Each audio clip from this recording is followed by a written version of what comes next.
We are TFR. My faith in destiny is all I need to prevail. Truth Frequency Radio.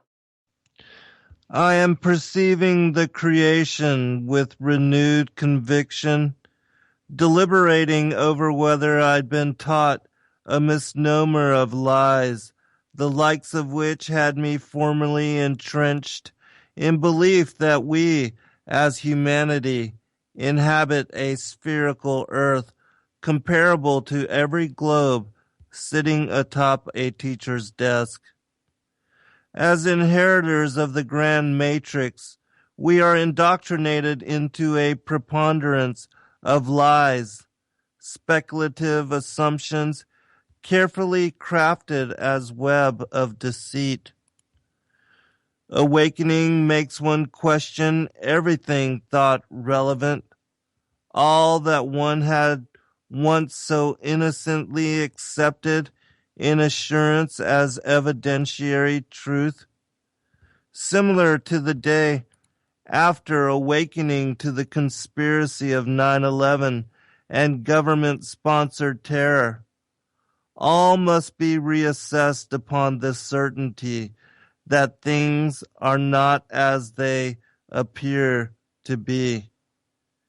Have we all been held hostage to some secret societal Freemasonic accord, a deception so colossal, so pervasive, only those in the know understand our collective world situation? Do the globalist elite celebrate the achievement of earthly domination by hoisting flag in front and above the United Nations, depicting the flat earth as it really is, holding all nations in singular, circular embrace? Welcome, friends. I'm your host, Zen Garcia. This is Secrets Revealed, and I thank all of you that have taken the time to join me this evening. For the next 2 hours, we're going to be deliberating and talking about and delving into all things esoteric, especially in connection to the flat earth as topic. There's so much interest in it. And a lot of people say that, what does it matter? Why should people make it any kind of, give it any kind of priority for their lives, and why should they delve into it as topic? I mean, what does it matter? For Christians, a lot of people question whether it has any bearing on salvation, and is it really going to make a difference on a Christian's life? And then for those that are agnostic, or that are just now coming to deliberate on whether there's any relevance to giving any kind of time to investigating this topic at all. Why? What does it matter? And in my opinion, whether the earth is flat or whether it's a sphere has grand significance in all of our lives, because the Darwinian heliocentric worldview has for hundreds of years led so many people astray, to the point where so many have accepted without any second thought that humanity has evolved of ape, and that there's some missing link, some ancestor out there which unites monkey and man. And that, especially for all these scientists, these PhD degree scientists that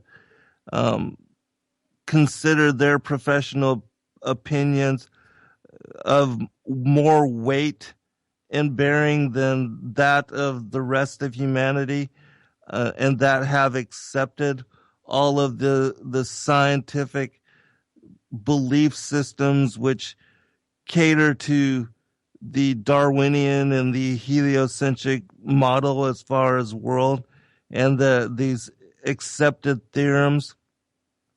They have no belief in God, and they have been led astray to such degree that they have no real deep and profound spirituality to their lives other than science as their religion. They don't believe in intelligent design. They don't believe in a creator other than, the protons, neutrons, and electrons that somehow just randomly came together to create us, and also that made the earth what it is, just because they believe that it's just another one of those planets that just happens to orbit around the sun and happens to be at the right distance to be in the Goldilocks zone, and that this is the reason why life evolved here on this particular planet.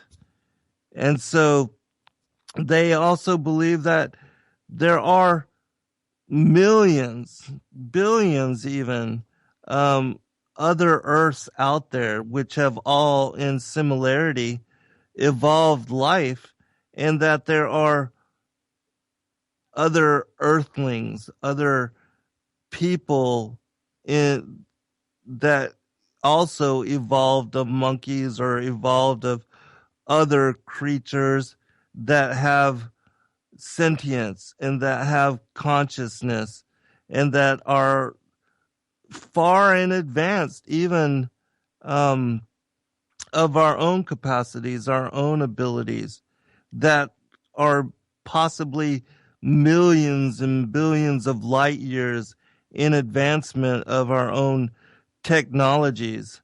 And they believe that many of these beings have traveled great distance to arrive here to this planet, and that they, in fact, somehow long ago, these ancient aliens or astronauts, humanity from the future even, that they seeded humanity here on this planet. And so that whole belief system, all of those lies built upon other lies, these preponderance of lies and this web of deceit, has the whole world now ripe and ready to bow down to these Anunnaki gods, just as being pushed and seeded into the consciousness, into the minds of humanity now worldwide. Everybody is so willing to believe that the ancient aliens created us, and that the whole reason we are not able to find this so-called missing link is because it wasn't some ape ancestor out there that bridged that gap from gorilla or chimpanzee or whatever monkey it is that we supposedly evolved from. It was the ancient aliens. It was these alien beings that came from however far away and whichever planetary body which is similar to ours, that were far eons and epochs of time preceding ours, that these are the beings, these entities arrived here long ago, and that either they mated directly in some kind of bestial experiment or engaging directly in uh, some kind of unholy fornication, that the result, or whether it was some DNA genetic experiment, that involvement, that manipulation is what led to and brought about who we are and who we have come to be. And the Bible establishes and warns about this strong delusion and references who these so-called ancient aliens are as the fallen watchers and also the rebel angels that were cast out of the heavens long ago. It's not that they came from some far away place and ended up being here after, traveling or utilizing wormhole and technologies to access this particular plane and this particular planet, even though we know it's not a planet. But they believe that it's just one of, even 9 here in this solar system. And so the truth of the word, the gospel, it brings clarity to the lies that have been built upon the lies that so many of the world have accepted as truth. And having accepted as truth, have now found themselves so lost and so led astray that everybody is willing and ready to bow before the Antichrist, and that these ancient aliens are going to be established as the creators of all of us. And so that's why it's, in my opinion, very important to study the flat earth as revelation and come to know the things that are in connection to it, because when you can grasp it and make sense of it and understand that the whole heliocentric worldview cannot in any way be verified scientifically or through theory, that it is all a grand deception. And that when you really begin to look into the flat earth and come to understanding about how even biblically and prophetically and through the gospel, that the truth has been established and written down thousands of years in advance to this grand deception, then you have to really come to terms with there being a creator and that we were made in the image of the creator, and that the earth is a special place, and that we as humanity share special covenant with this entity, the grand arbiter that created all of us in his image. And when you ponder these things and are forced to acknowledge and reckon this as evidentiary truth,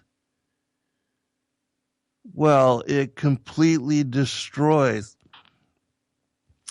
the scientific established so-called truth that the world has bought into for hundreds of years.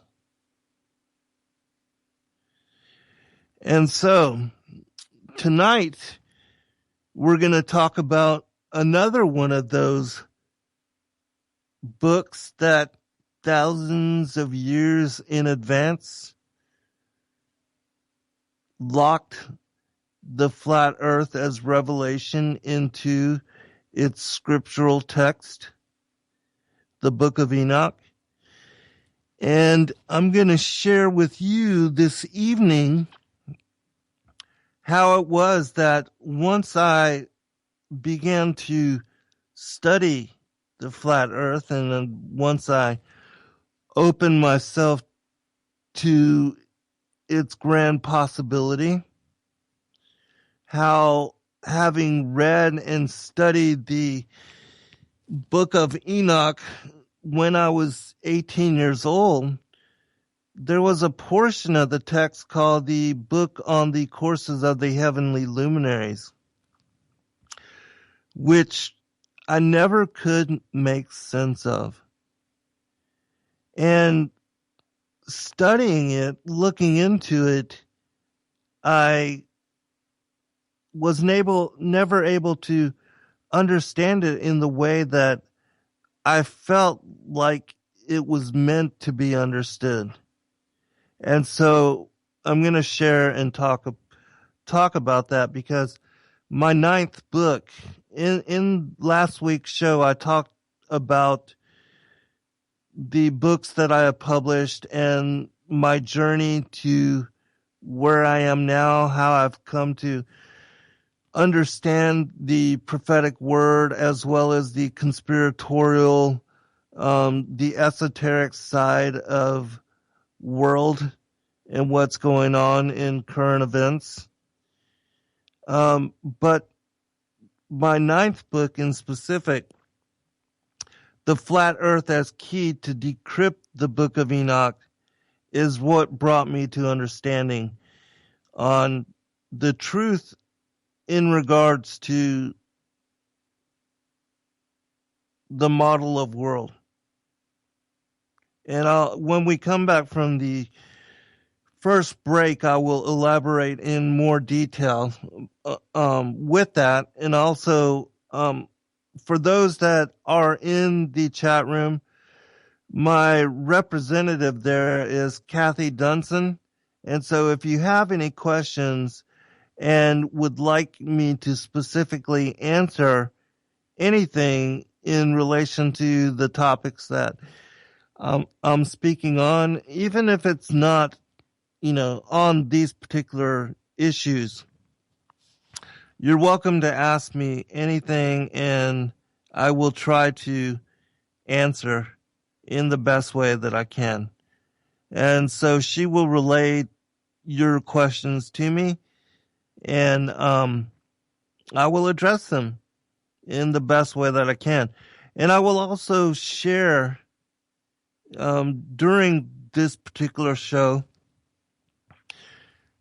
if we have time, because I definitely want to establish the foundation of the premise of this book and present it to you in a way that I can help you to be able to, in your own way, to also decrypt the book of Enoch, and specifically chapters 70 through 84, which are those chapters which are connected to the book on the courses of the Heavenly Luminaries.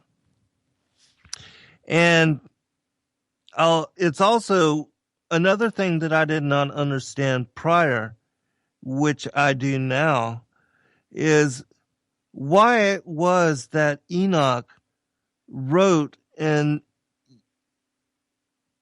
directly spoke about the motions of the sun and the moon in these particular chapters, and how it is he dedicates not even one chapter or not even one passage or scripture within the text to the motions of the earth. And, thinking about it now and then, having revisited the text in new light and with understanding that the earth is a flat circular plane and that it's the sun and the moon which move above it, as is cited in other biblical passages like the tabernacle of the sun in Psalms 19, I believe. It talks about the movement of the sun and the moon above the circular face of the earth.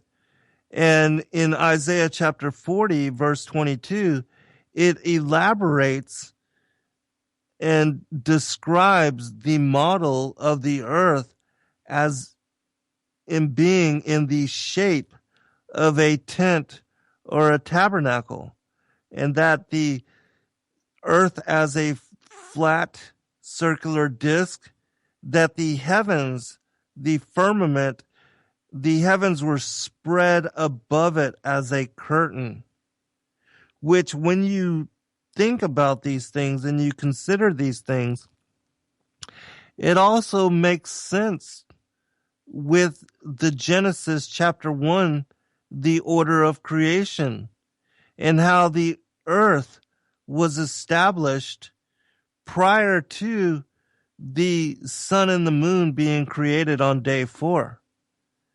And when you think about the order of creation and apply it to the heliocentric worldview and then that of the flat earth, and it only makes sense that the earth is much larger and was established as foundation. Again, as Isaiah said, for the heavens which were spread out and as a curtain above the earth, and that the firmament is fitted to the foundation of the earth. And so even though the earth became null and void, and there's great speculation as to how and why that occurred, regardless, the earth was already in place before the sun and the moon were created to shed light for both the day and the night above and upon the earth. And how would it make sense in a heliocentric model for the earth to have been created and then just floating out there in nothingness, and then after the sun was established on the 4th day, then somehow the earth was then put in orbit around it? Those kind of things do not make sense. And for those that, again, believe that study of the flat earth is irrelevant, unless you do this research and really give of your time and your effort to investigating in a deeply profound manner, so much of the scriptures just do not make sense. Because in several places, in many places, the word, the gospel, alludes to the earth as being immovable and having been set in firm foundation for the heavens, and that it is unmoving. And so that in itself also contradicts the whole premise of the earth orbiting the sun. And also, when you realize that the earth was established as foundation, it is of much larger and grander proportion than that of the sun or the moon. And the book of Enoch also references both the sun and moon as being in similar dimension and size. And so we'll talk about these things. And then I'll also specifically want to make sure that I help you to understand what Enoch is describing with the motions of the sun, where he talks about its movement through the 6 gates of heaven. And so when we return, we'll elaborate and detail that in greater capacity. Be right back.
All right, welcome back, everybody. I'll open this segment with a quote from chapter 74 of the book of Enoch, and this will help us to set foundation for what I'm going to be covering in the rest of the show. And then after I read this quote, I'm going to share just a couple of stories from the canon, the King James version of the canon, and then we'll go into describing the movements and the motions of the sun as detailed by Enoch. Chapter 74, verse 8, it says this: "Of heaven, and in the world, that they might rule in the face of the sky, and appearing over the earth, become conductors of the days and nights, the sun, the moon, the stars, and all the ministers of heaven, which make their circuit with all the chariots of heaven." And so let me just tell you really quickly that my 9th book, The Flat Earth as Key to Decrypt the Book of Enoch, it covers all the chapters, all 14 chapters, which are part of the book on the courses of the Heavenly Luminaries found in the book of Enoch.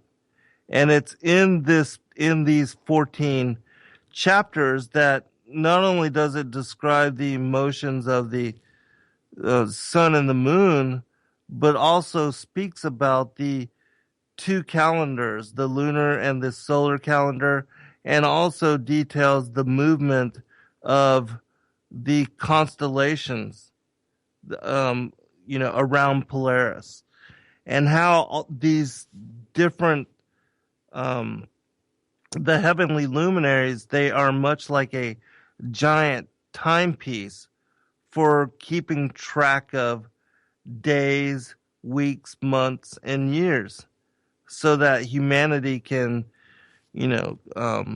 keep track of the passing history. And so, as I said in the previous segment, Enoch details in very elaborate and specific detail the motions of both the sun and the moon, but never speaks about the movement of the earth.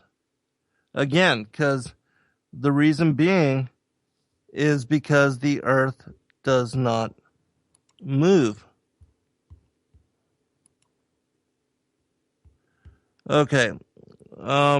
Question, and I will get to that here. There's a question on comments and asteroids, and I will get to that question because somebody else asked me also to detail what I think about the prior times. Because for those of you that are aware of my work, you know that in my 6th book, Sons of God, I published a timeline for creation, and I talk about in that particular book, I discuss the story of the Enuma Elish, and also in the Lost Book of Enki, Zechariah Sitchin talks about the how Nibiru had come in conflict with Tiamat, and how Tiamat was a name for the old earth, and how one of these satellites referenced as the west wind, how this satellite, one of the moons of Nibiru, had smashed into the earth and destroyed it and split it asunder. And so, well, I guess I can go ahead and cover that because it's my belief now that everything that we've been taught as far as the solar system, the proportions of the planets with the sun being the largest body of this solar system, and that it holds the mass of 98.6% of the solar system, and that 109 Earths can be lined up side by side across the breadth of its diameter. And so all of this has to be reassessed. You know, once you come to understanding that the Earth is much larger in proportion than either the sun or these other planetary bodies, what the Book of Enoch references as these wandering stars, then everything has to be reassessed. And so let me, I'll go to the question that somebody had asked me, and then I'll go back to what I was going to talk about. But I think this is an important enough question that I should go ahead and address it. And I'll read to you my answer and the question that this person asked me specifically about this same thing. All right. The question from Danina, I believe, was the person that asked me. She said, "Hey Zen, I was listening to one of your shows on Blog Talk Radio entitled Great Mystery from Light to Darkness, and you reference your Skyfall book, because I cover it in Skyfall as well, but also in Sons of God, my 6th book, The Timeline of Creation. I reference this war between the, Nibiru, because in the Enuma Elish, it talks about this conflict that occurs between Tiamat and Nibiru, and they call it the planet of the crossing, Nibiru, Planet X. And so I talk about that in these 2 books. But just to finish the question, about the planet Nibiru and Tiamat and Mars once having a watery surface, etc., I was wondering how your recent revelation about flat Earth might be changing your perception of these creation stories and texts about the prior times now. And so let me read my answer, and then I'll detail it.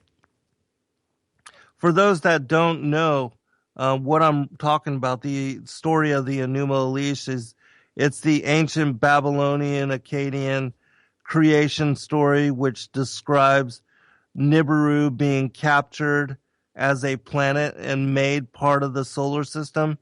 And because it has an orbit which is opposite the normal, the counterclockwise motion of the supposed other planets of the solar system, and Nibiru it is supposedly orbiting clockwise and crosses the ecliptic where the asteroid belt is, and that when it was initially captured, that it was driven towards the planet that used to be where the asteroid belt now is, and that that it's one of its moons had destroyed this particular planet called Tiamat, and that Tiamat used to be, or supposedly according to the teachings of the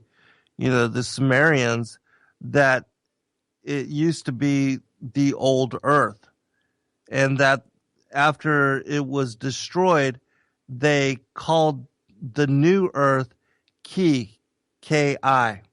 Anyways, and so all of this is detailed in these early creation stories. And so let me read the answer now. It says this. I wrote this. That's a really good question, and one that has been asked of me previously, especially since recently coming out on the issue of the flat earth as revelation for Model a World. I did answer this on some other show and will do so again this coming Saturday, which is now, when I talk about how the flat earth relates to the book of Enoch.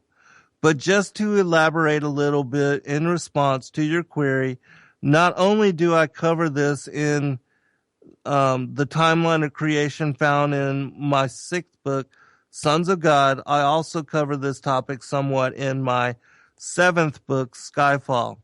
Of course, my understanding of what happened with Tiamat and Nibiru has changed somewhat with my understanding of the flat earth, since I no longer believe that the other wandering stars or planets, which we reference as planets, orbit around the sun in the way that I had understood prior, or that they are in any way larger or even comparable to size with that of the earth. Nor do I believe that the sun is in any way as large as the earth in my current understanding of the dynamics of world. However, that being said, in having modified my views somewhat in regard to my understanding and interpretation of the events which brought Tiamat into confrontation with Nibiru, and which resulted in its destruction and also led to the creation of the asteroid belt, the biggest question for me now has to do with what is Tiamat? And if it is not associated with the earth, then what is it? I've also had to reconsider whether the asteroid belt even exists at all, and if planets are not in any way what we thought they were. How does that play into the creation stories of all of these ancient civilizations? And are they in any way trustworthy, since they are based upon the mythology and teachings of the fallen angels? And so there's a lot to ponder and a lot to consider. I am more inclined to believe that the ancient mythologies, when dependent on the testimony of the rebel angels, the fallen watchers, or the Anunnaki, cannot in any way be trusted, and that any belief in them is questionable at best. And whereas I had believed prior that there was some veracity to these Sumerian teachings and mythologies, except where they contradict the biblical narrative, I am no longer inclined to believe in such manner, and do not feel that they deserve the benefit of the doubt. And like NASA, the rebel angels, fallen watchers, and the Anunnaki have proven themselves to be liars, and like other liars should not be trusted in any manner with anything they say. And so now, like NASA, I do not give the Sumerian mythology in any benefit of the doubt in any way. And so I have had to totally and entirely shift my current viewpoint. I still feel that when it comes to the earth, that there was a time when there was a vaporous canopy which enveloped the firmament and prevented the stars or the sun from being seen or shining through, and that there was a time when there was not yet rain or a man to till the ground, as it says in Genesis, for those that are familiar with scripture. And that perhaps this cloud layer was impacted in some way by the passing of the destroyer, which, those of you that are familiar with the Colburn Bible, that the destroyer is the name of this planet Nibiru, or Planet X, which resulted in the modification of the atmosphere and disruption or collapse of this vaporous canopy. Because even the Bible mentions this variation in the climate of the earth. I also still feel like there is something to the destruction of the first world age, and that the rebel angels indeed did rule during the prior times before the modern creation of humanity. I am doubtful now as to whether there is any merit to the ancient stories in association to Tiamat, and whether it has any association with that of the earth. Of course, there is no way that the earth was completely destroyed by one of the moons of Nibiru, or that the orbit of the earth had shifted with that of Mars, since the earth does not in any way orbit around the sun, as I had once believed.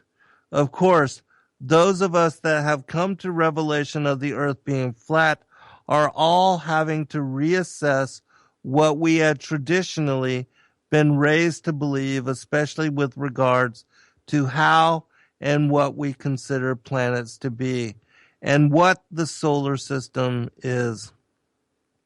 Of course, I am still in the process of ascertaining and reevaluation what I think of these and other variables with regard to what and how I think about these kinds of things. And because I am still reassessing such perspective, I am really unable to give you an elaborate answer other than stating that my understanding on this and other scenarios in connection to these and other events are shifting according to what I am learning and now know. God bless. Once I can answer in even greater and with more detail, I will certainly do so. And so I hope that addresses asteroids and comets. The fact that there are asteroids and that there are comets makes me think that indeed there had to have been some kind of cataclysm that occurred previously, which created these particular interlopers, these objects. What that is, I can only speculate. The ancient stories reference that it was the earth which was destroyed long ago. But as I said in this response, even if it was Nibiru as a planet, because all of these planets, these planets, they are absolutely much smaller, and especially if they orbit the sun, as is postulated by Tycho Brahe in his, his geocentric, the Earth being the center of the solar system, and the sun, and even some of these planets orbiting around the sun, but that the sun orbits around the Earth, around the polar north. And so if these planets do indeed orbit around the sun is a very small body, and it in no way has a larger proportion than that of the Earth. And so even if they are orbiting around the sun, even if they crashed into the Earth, they would not affect the Earth in a way that would destroy it completely. And so there's got to be something different to that story as it has been portrayed in the Sumerian mythology, which again, the Sumerian texts also speak about the rebel angels, Enki and Enlil, how they, in the story, especially in the Lost Book of Enki, how they had traveled to the moon and how they had established these way stations on Mars as a way to mine the gold here on the Earth and transport it to their planet.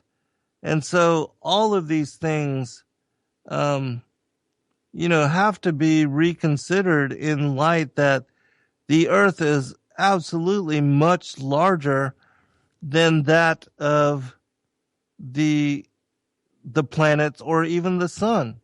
And if the sun and the moon are only, say, 32 miles in diameter and only 3,000 miles above the Earth, how can the moon, how can it had been established as a way station?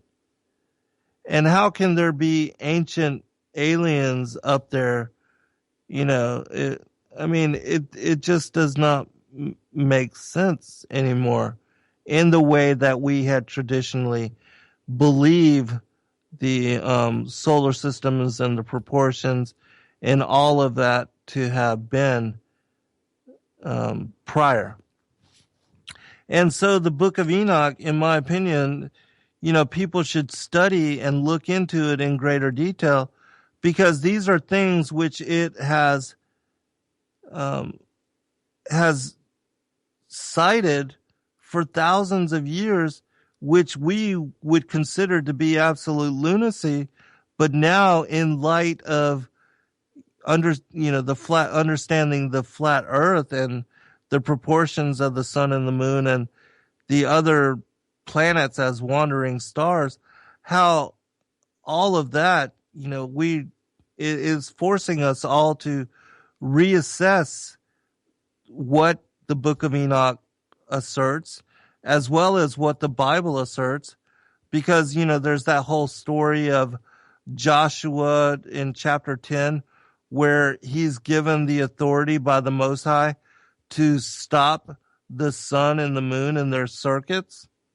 And when you consider that in the heliocentric worldview, that does not make in any way any kind of sense, because according to, if it's the Earth which is orbiting around the sun and spinning on its axis once every 24 hours, that causes the sun to go down, then Joshua should have been given the authority to stop the Earth and the moon, and not the sun and the moon.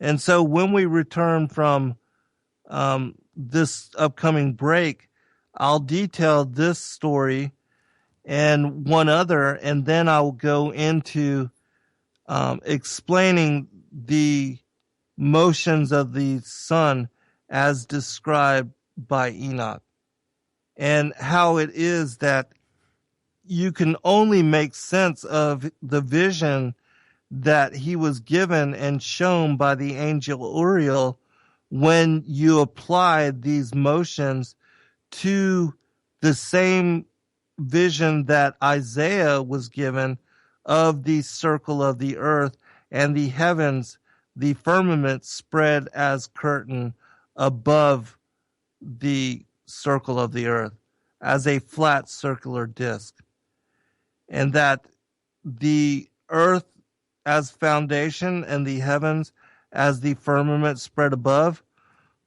that they take on the shape of a tent or a tabernacle or an enclosed dome, a dome-like, an enclosed dome-like world, which I know Mark and Rob Skiba and others have been elaborating in great detail in the shows that they have done. And so we'll cover that. And also I'll share a Bible code that I found, which also details the shape of the world in such manner.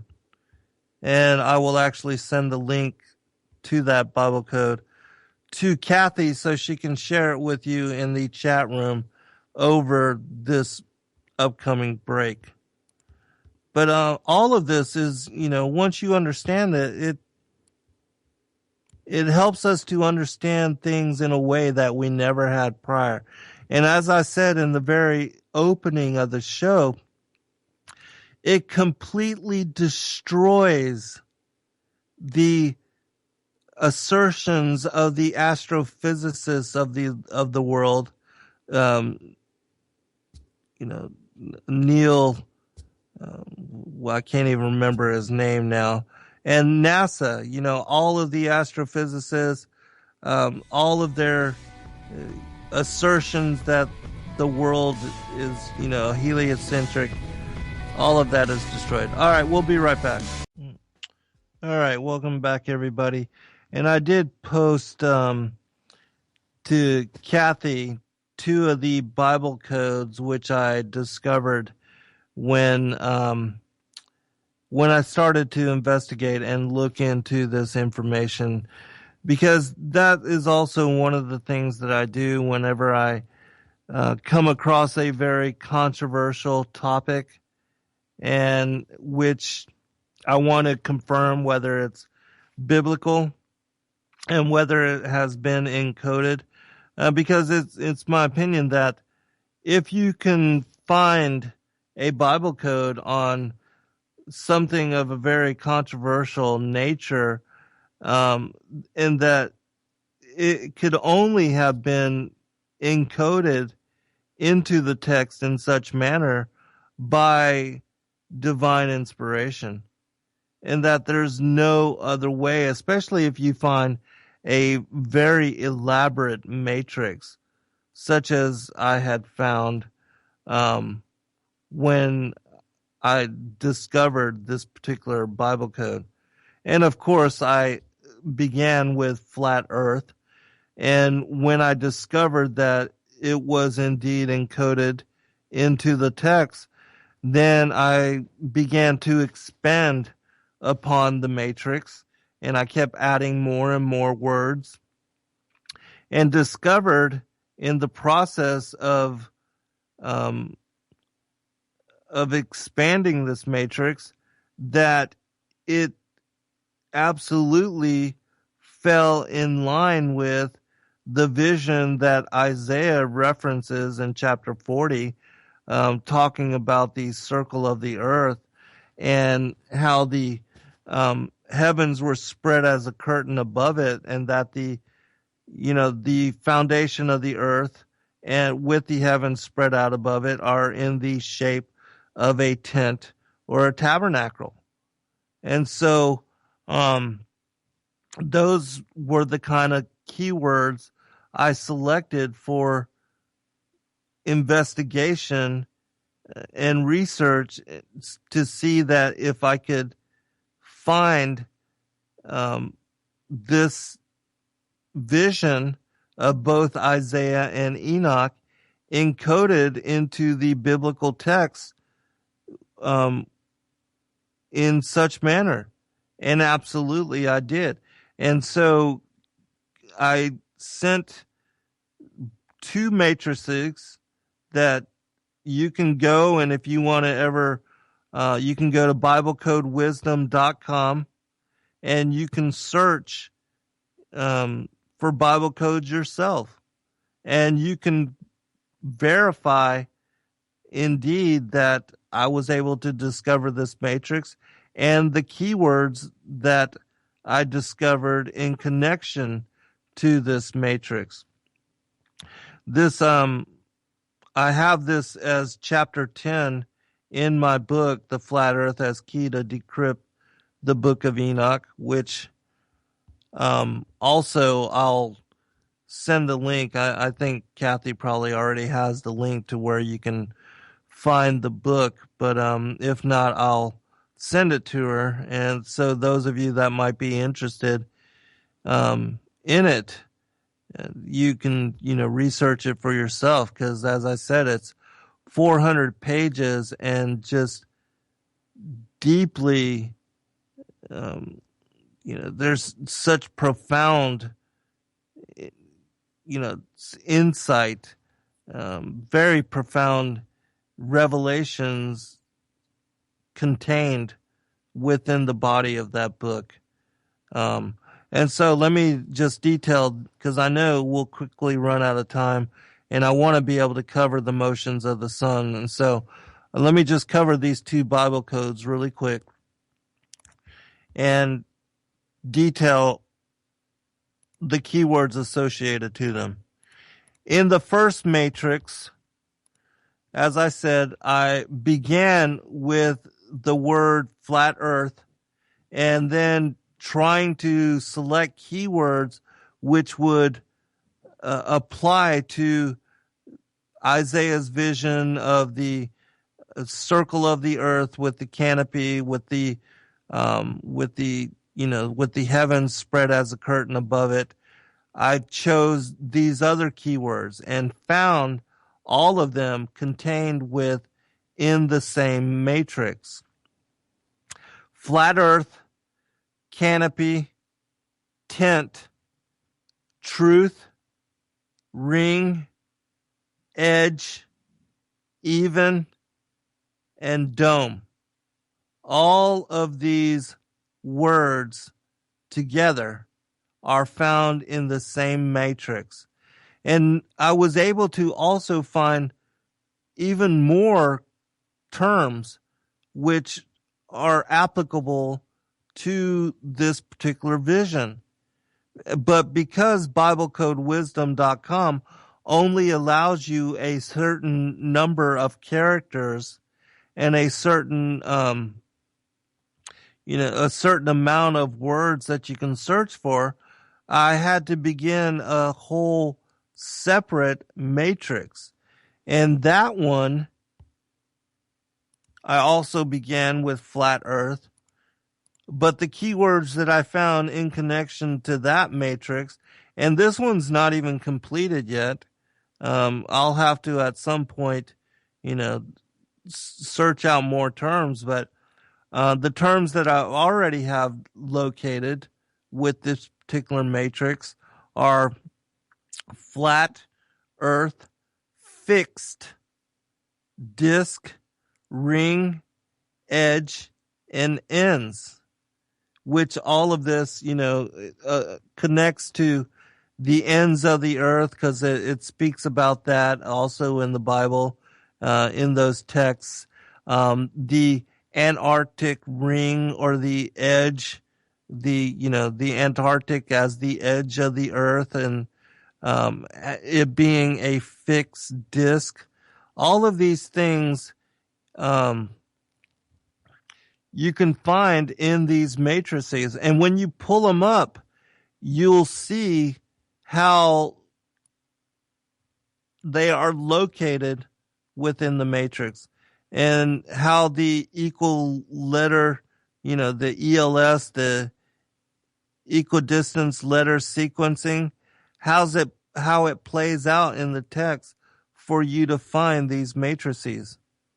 And any of you that may want to, or if you want to elaborate on those matrices and search out other terms, let me know what you discover, and if you are able to improve upon the matrices that I had already began. All right. Another question. Alan asked a question about the authenticity of the Bible, and I'll be glad to address that. The Bible is prophetic, 100% prophetic, and it has detailed prophecy thousands of years in advance, as in the case of Nebuchadnezzar's dream, where he saw the statue made of gold, silver, iron, and clay mixed with miry iron. That particular vision extended and detailed 4 kingdoms that would come into power. Media, Persia, Greece, Rome, and then how the Confederation of Rome would break up, but that there would still be this 4th kingdom, which would be comprised of the destroyed Roman Empire. And we know that after Alexander the Great died, his generals split up his kingdom. And so this particular vision of this particular statue, as it alludes to the rise and fall of these kingdoms, is, as I said, extends over thousands of years. And every prophecy, like there's several hundreds, which are also in connection to the coming of Yeshua, and how he would be born into the flesh to a virgin, how he would be born in Bethlehem, and how he would be of the line of Judah. All of these prophecies have also been verified. And Yeshua, his coming, his life and death and crucifixion, all of that was also prophesied. And it's not just that, but again, that the line of Cain would rule with the New World Order and the families of the world that sit on the thrones of the world today, that this enmity between the seed of the woman and the seed of the serpent would play out and would be ongoing even in this day and age. The prophecy of the blooming of the fig tree, which relates to the recreation of the nation of Israel in 1948, and how the generation that saw that would be the last generation, the final generation, and that all things would be fulfilled during the lifetime of those that were alive during this, when this event occurred, that we are that generation, and that we are going to see the fulfillment of all prophecy. And Matthew chapter 24, Mark chapter 13, and Luke chapter 21, that details the apostles asked Christ what would be the signs of his coming, his second coming, and that it would be with his return that the wheat and the tares would be gathered for burning, and that the wheat would be preserved for entrance into the millennial reign, and allowed it to enter into the New Jerusalem. all of these prophecies, and there are thousands. These are just some that I am, that I am bringing forth. But there are thousands of prophecies which have been prophetically fulfilled. And there is no book out there that is not inspired by the Creator that created the flat earth, that made us in his image, and established our, life and being here on this earth and under this firmament, that it's the same Creator that established the earth and created us in his image, that also wrote the Bible and inspired the prophets to bring forth the Bible in the way that we have it. Because the Bible also details that the earth is flat, and that, it details all of these prophecies thousands of years in advance. And there's no other book in the world like it that is 100% accurate. And not only that, but in referencing the Bible codes, there's no other book out there that has these kinds of equal distance letter sequencing encoded over the Bible and the chapters and the scriptures of the Bible, which also detail events and things that have happened and that are still happening thousands of years into the future. And it's only with the creation of the computer and the creation of software that allows for such searching that we even are able to utilize and to discover these codes in our lifetime, in our generation.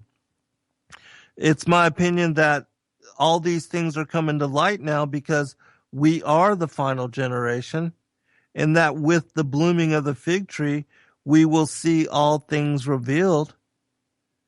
And so, just like with the book of Enoch, with the flat earth as being encoded into the book of Enoch, and that with the acceptance of the heliocentric worldview, all of the information related in the book of Enoch, as far as the book on the courses of the heavenly luminaries, all of that knowledge was lost for at least the last 500 years. And it's only been with the publication of my latest book that people can now understand the book of Enoch in a way that lets you know the flat earth is very much real, and that it is the way that the model of the earth is, and that unless you accept such understanding and accept the earth as being a flat circular disc, one cannot make sense of what Enoch describes in that particular text. And as I stated earlier, you cannot make sense of the motions of the sun and the moon as described within the content of the book of Enoch unless you embrace the possibility and absolute knowledge that the earth is flat, motionless, and immovable. And science has verified this. There was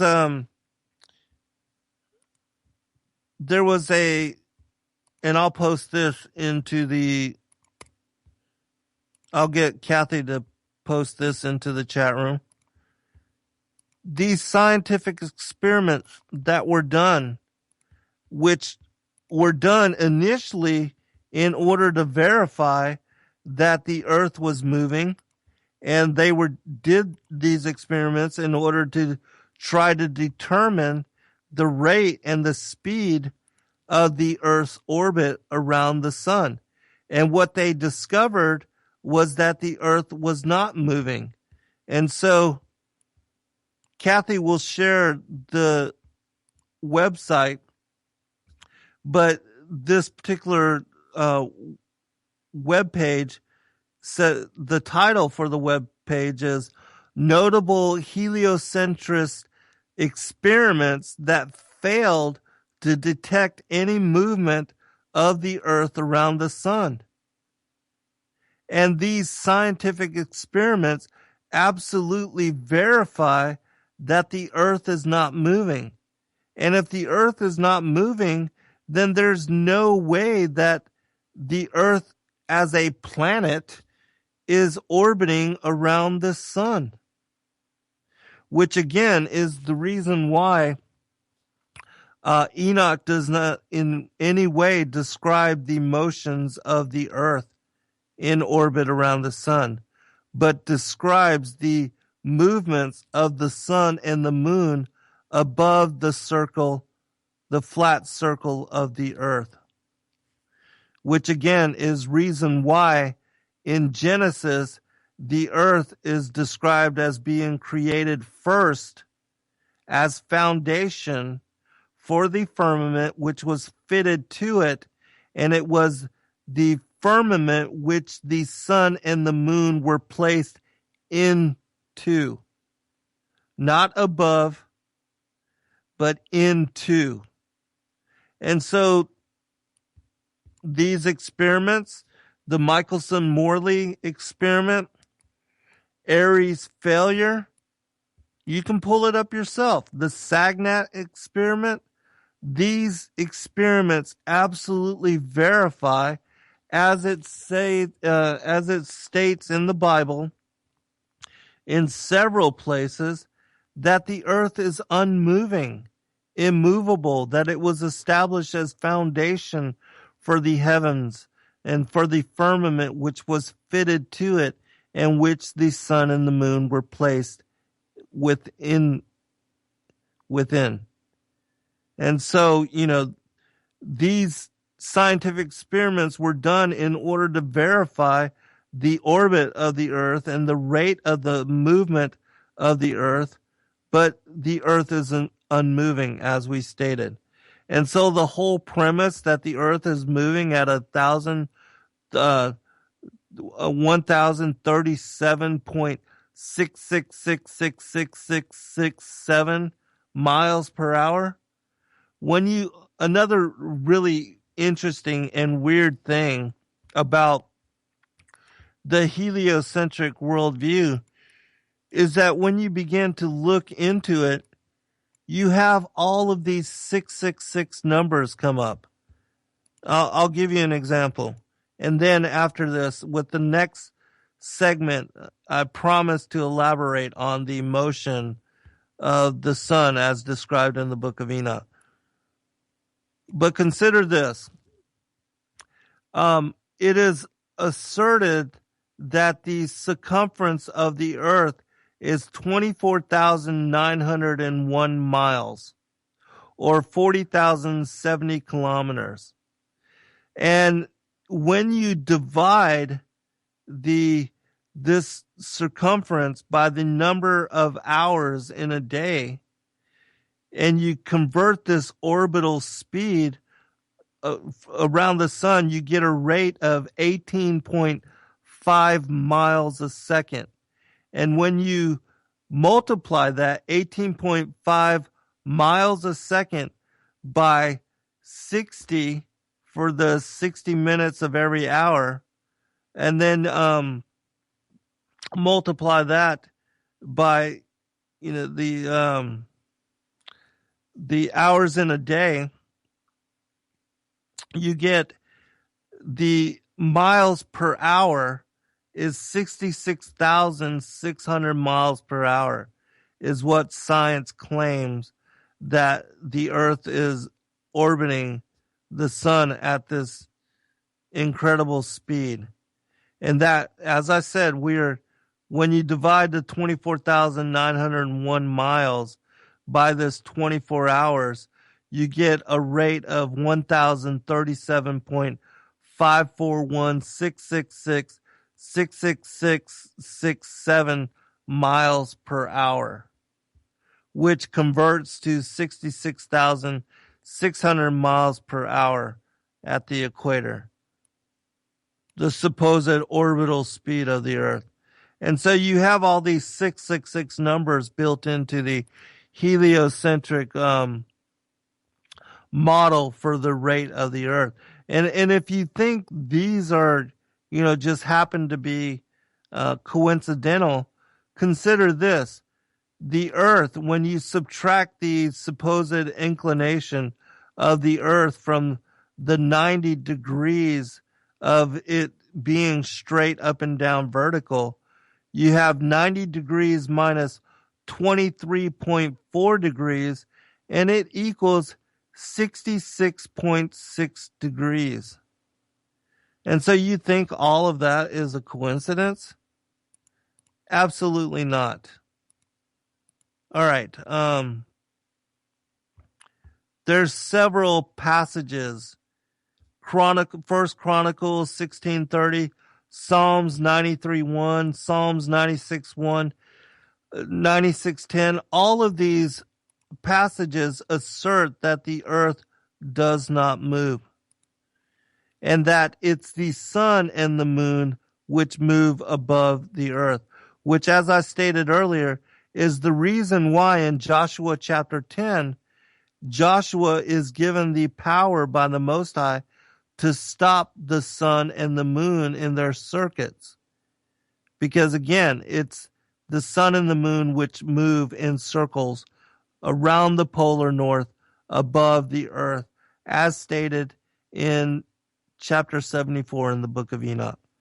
But there's another story in Isaiah which talks about the sun going back 10 degrees on the sundial. And you can find it's in Isaiah chapter 38, verse 1 through 8. I'll just read one passage. Behold, I will bring again the shadow of the degrees, which is gone down in the sundial of Ahaz 10 degrees backward, so the sun returned 10 degrees by which degrees it was gone down. If you try to apply the sun going back 10 degrees on the sundial according to the heliocentric worldview, it would mean this. It would mean that the Most High would have had to stop the rotation of the earth, make it go back in the other direction, and then return back to its regular orbit and spinning. It doesn't make sense. All right, we'll be right back for final segment.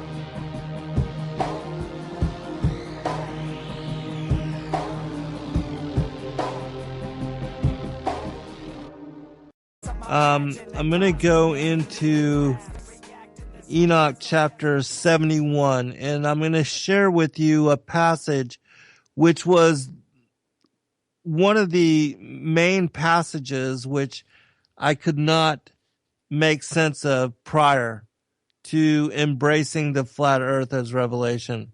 And it was this particular passage which enabled me to understand that the vision that Enoch is sharing and details within the book on the courses of the Heavenly Luminaries can only be understood when you apply his vision to the flat circle of the earth as stated by Isaiah and referenced in Isaiah chapter 40, verse 22, and the rest of that whole chapter.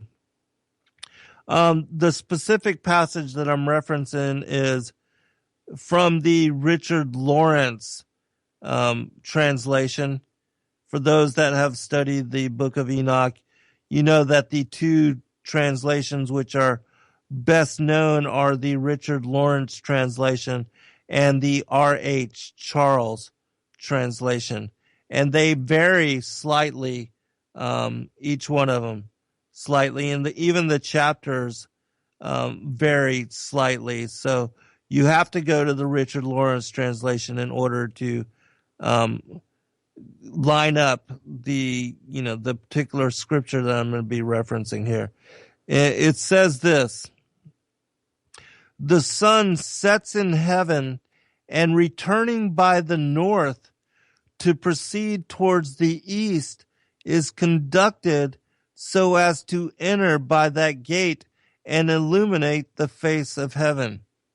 And so, as I stated prior, that when you try to make sense of this particular passage, you can't make sense of it applying it to the heliocentric worldview. Because how does the sun set in heaven and then returning by the north then come again to the east? Because if it's the earth spinning which causes the sun to set, to rise in the east and the set in the west, how is it ever going to go to the north and then return to the east? It can't. But when you understand that the circle of the earth, if as described by Enoch, that Enoch was taken up to possibly where Polaris is, since Polaris is the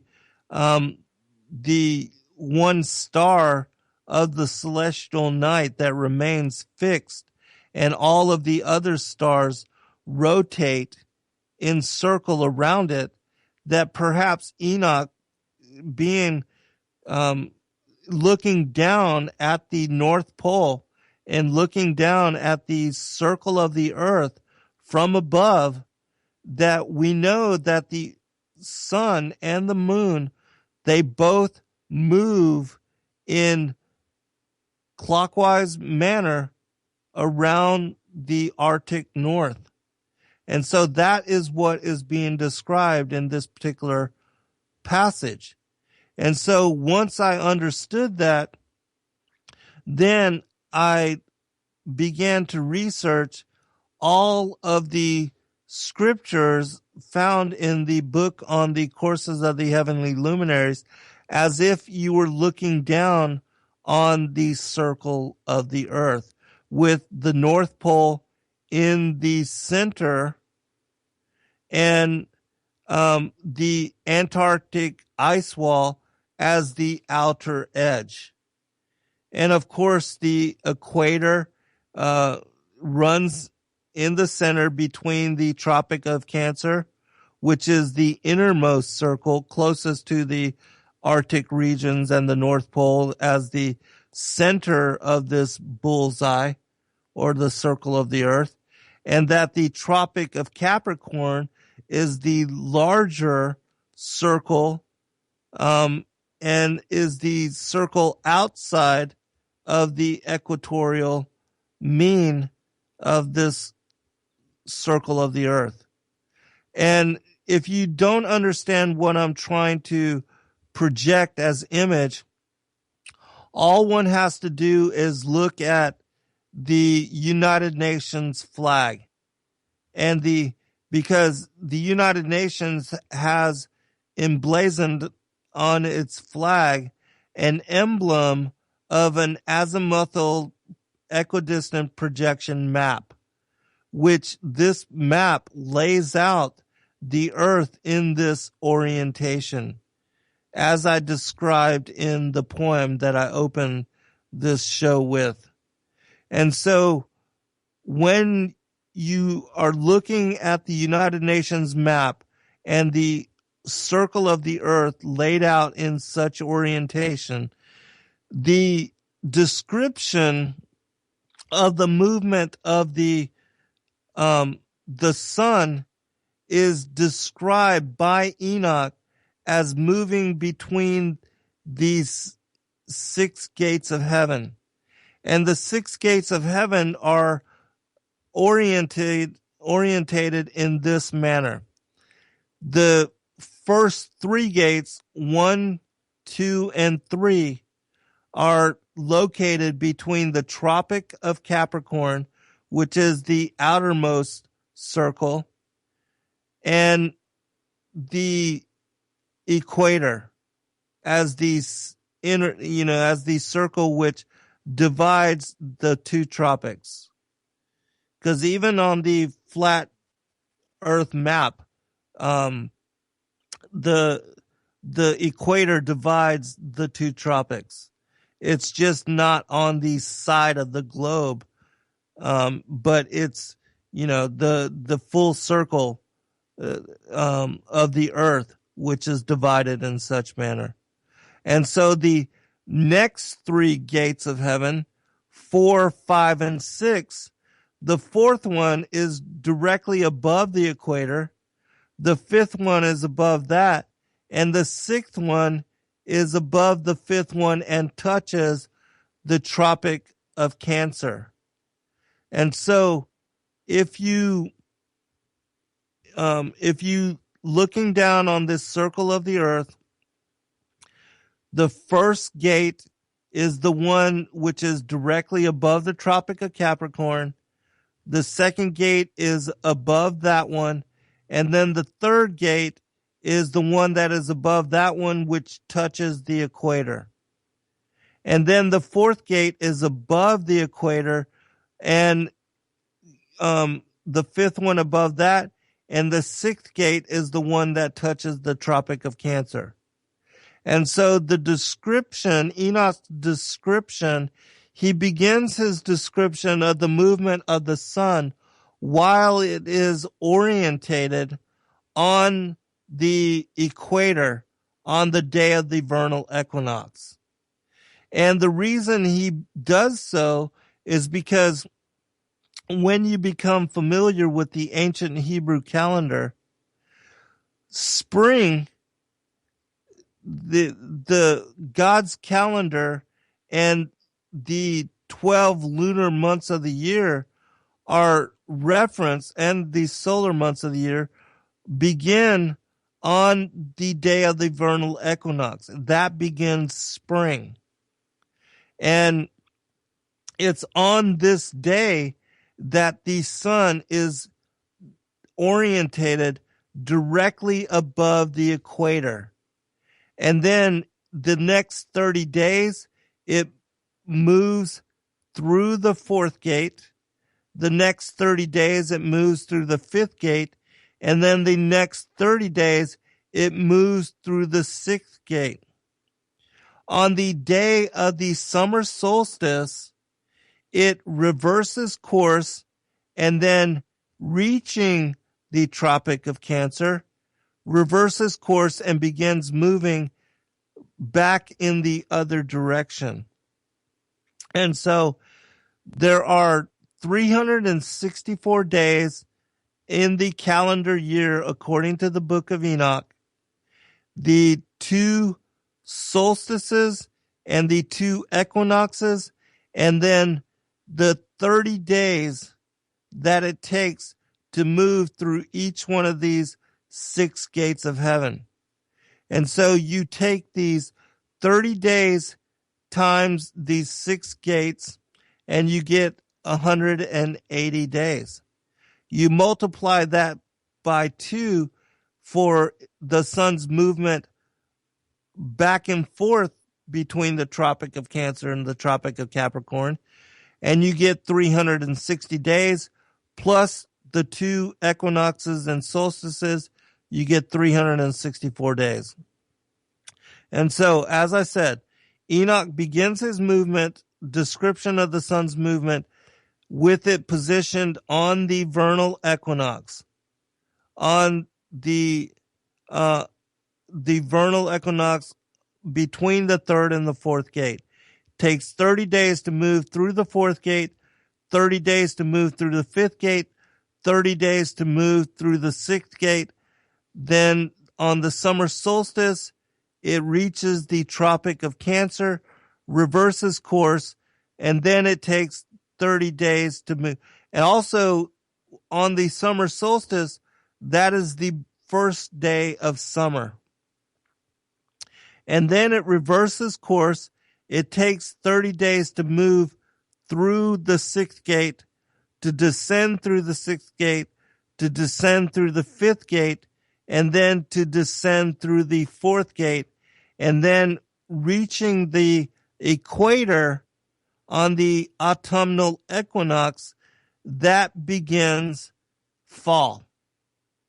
And then it takes 30 days to descend through the third gate, the 30 days to descend through the second gate, and 30 days to descend through the first gate. And then reaching the Tropic of Capricorn, it reverses course and begins to move up again through the first gate. And so the winter solstice begins the first day of winter, which, it varies between December 20th and December 23rd on the Gregorian calendar, because, that calendar is not fixed as the ancient Hebrew calendar is. And so on the winter solstice, it reverses course. It will take 30 days to move up through the first gate, and 30 days then to move up through the second gate, and then 30 days to move up through the third gate, and then reaching the equator for the vernal equinox, it begins a new year. And so it's the sun and the movement of the sun back and forth between these two tropics, the Tropic of Capricorn and the Tropic of Cancer, that Enoch describes for each one of the months of the year. And so I'll give you an example. I'm going to read from chapter 71 before we get to the end of the show. It says this in verse 10, 71 verse 10. It goes forth through the fourth of those 6 gates, which are at the rising of the sun. And in the fourth gate, through which the sun with the moon proceeds, in the first part of it, there are 12 open windows from which issues out a flame when they are open in their proper periods. When the sun rises in heaven, it goes forth through this fourth gate 30 days, and by the fourth gate in the west of heaven, on a level with it descends. During that period, the day is lengthened from the day, and the night curtailed from the night for 30 days. And then the day is longer by 2 parts than the night. I need to explain this as well. Enoch breaks down the division of night and day for each one of these 6 gates of heaven as being 18 parts equally. On the day of the vernal equinox, the day and the night have 9 equal parts. When you divide a 24-hour period by these 18 equal segments, each portion has an equivalent of being 1.333333 ongoing into infinity hours per day and hours per night. And so when Enoch references here that the day is precisely 10 parts and the night is 8, let me pull this up in my book, because I detail this in great detail also.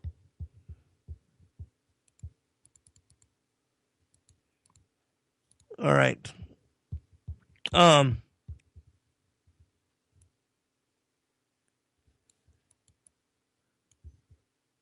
That when,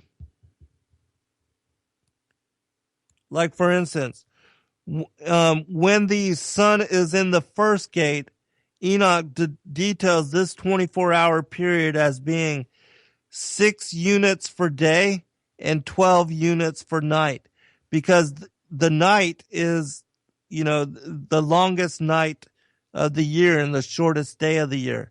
It's when it's in the first gate that this is when the winter solstice happens. And so when you multiply that, you get 7.999999 hours of day and 15.9999 hours for night. Let me go ahead and give you the breakdown for the hours when the sun moves through this fourth gate.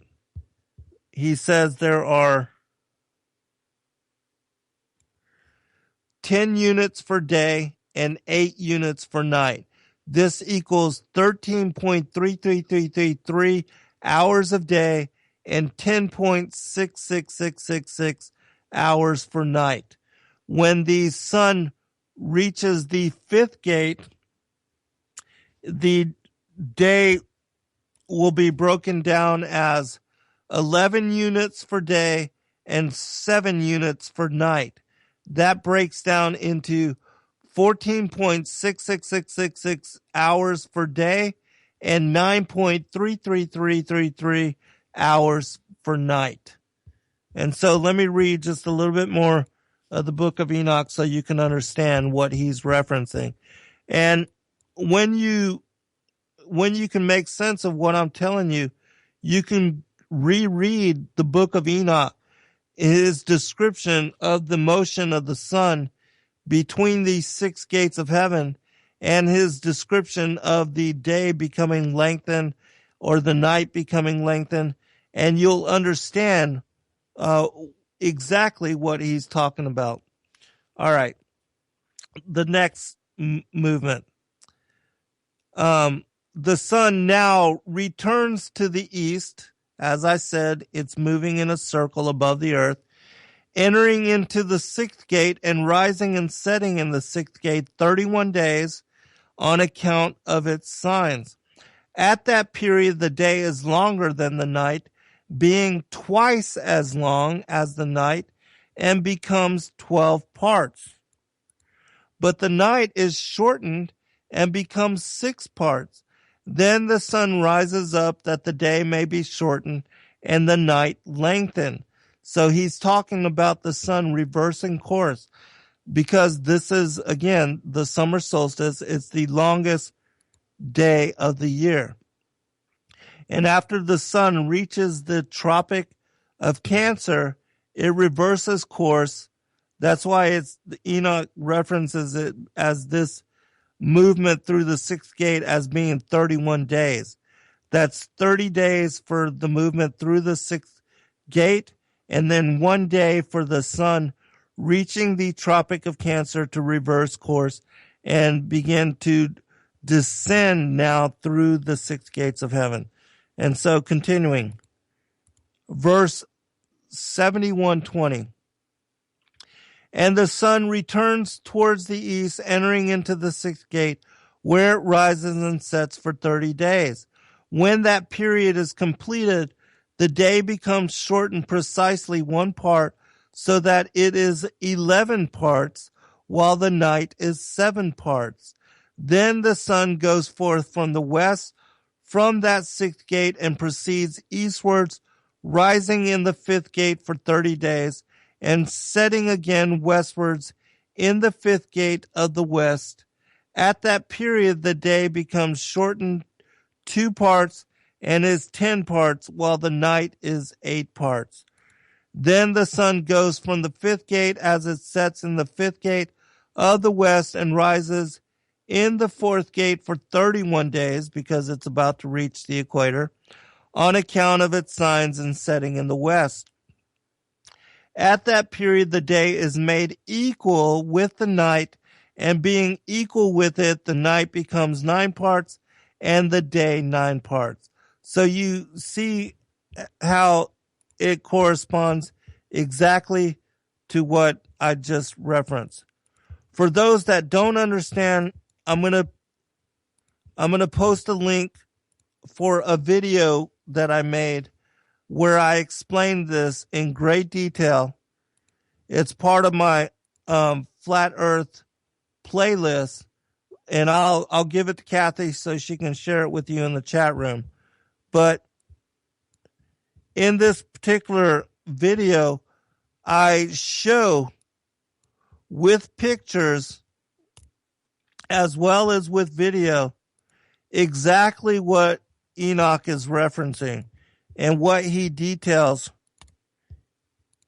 in this book of the Heavenly Luminaries. And so if you watch this video, you'll understand what I was referencing. If you have any questions, send it to me. I will do another follow-up next Saturday where I cover some of this and explain some of the other aspects of the book of Enoch so that when you study it, you'll be able to understand it in a way that, as I said, this knowledge has been lost for 500 years. And it's only because I was able to apply my understanding of the flat earth to decrypting the book of Enoch that this knowledge has now been brought to light once again. And Enoch, in his vision that he was given by the angel Uriel, he verifies that, as we've been claiming, those of us that have been asking you and imploring you to research the flat earth as revelation, that indeed the earth is flat and a flat circular disc, and that the firmament was affixed to it, and that the sun and the moon were placed within the firmament above it, as the Bible asserts, as the book of Enoch asserts, as many even other extra biblical texts assert. And so those things confirm the veracity of the Bible as being a divinely inspired text, and also the book of Enoch as being a divinely inspired text. And the Bible codes also confirm this knowledge as revelation. And so, another thing that the Bible asserts is that out of the mouths of 2 or 3 witnesses shall the truth be established.